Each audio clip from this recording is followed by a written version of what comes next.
नमस्कार, मैं Himanshi Kashyap ENI live में आपका स्वागत करती हूं। आप देख रहे हैं मेरे साथ खबरें फटाफट।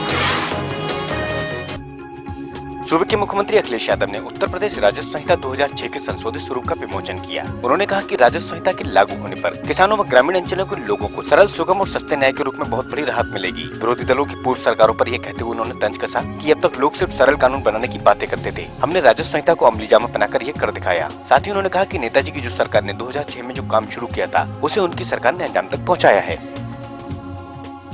वो चाहे कानून न जानते हो लेकिन अपने न्याय के बारे में जानते हैं कि हमें न्याय मिलना चाहिए। मैं समझता हूं इस राजस्व संहिता के बाद उन्हें न्याय मिलेगा, उनकी मदद होगी। ये सबसे बड़ी उपलब्धि समाजवादियों की होगी। महोबा के बमरौली ग्राम में 3 दिन पहले खेत पर सो रहे बुजुर्ग की हत्या का पुलिस ने खुलासा कर दिया है। तो वही हत्या करने वाला कोई और नहीं बल्कि मृतक का सगा भतीजा ही था, जिसने अपने दुश्मनों को फंसाने के लिए पूरा षड्यंत्र कर 2 साथियों की मदद से अपने ही चाचा को मौत के घाट उतार दिया था। अब साथ ही एसपी ने इस खुलासे के बाद टीम को 5000 रुपए के नाम की घोषणा की है। जो इनके ताऊ थे, चाचा थे, और ना इन्होंने कभी उन्हें खाने पीने के लिए ही दिया है, लेकिन ये दुश्मनी निभाने के लिए, उनसे बदला लेने की वजह से ही इन्होंने ये साजिश रखी। कब्र से निकलकर मुर्दा लड़की अपने ही कत्ल की गवाही देगी और कातिल का चेहरा फेरने का काम करेगी। मामला रामपुर के गंज थाना क्षेत्र का है, जहां 13 वर्षीय अफसा की हत्या हो गई थी। जहां इस मौत को आत्महत्या मानकर शव को दफना दिया गया था, तो बाद में परिजनों को शक हुआ तो डीएम को इस मामले में प्रार्थना पत्र दिया गया और शव को कब्र से निकलवाने के लिए पोस्टमार्टम की अनुमति मांगी गई। अब पोस्टमार्टम रिपोर्ट के बाद ही तय हो सकेगा कि मामला हत्या का है या आत्महत्या का।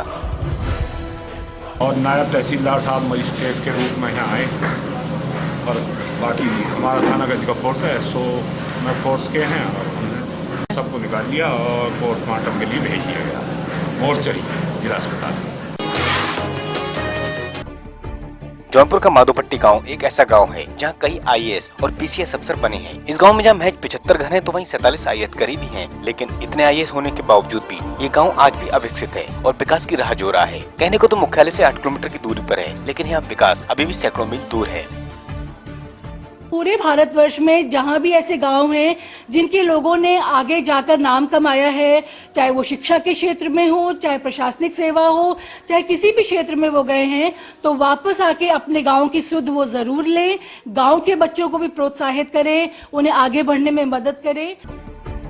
जब यहाँ कोई प्रशासनिक सेवा के लिए चयनित होता है तो गांव में उत्साह का माहौल होता है, लेकिन गांव की बदकिस्मती ऐसी है कि अधिकारी बनने के बाद गांव में कोई पलटकर नहीं देखता। आलम यह है कि यहाँ की सड़कें टूटी हैं और गांव में गंदगी का अंबार है। गांव में थोड़ा अभाव है, सड़कें गलियों में जो है गड़बड़ सड़बड़ है, यही सब है। और क्या, लाइब्रेरी नहीं है, खेल के मैदान, खेल उल के मैदान कम नहीं है कायदे से, यही सब है। हॉस्पिटल नहीं है। देश के विकास का जिम्मा उठाने वाले प्रशासनिक अधिकारी जब अपने ही पत्र गांव में विकास नहीं करा सकते, तो वे देश का विकास क्या करा पाएंगे। जौनपुर से विवेक कुमार।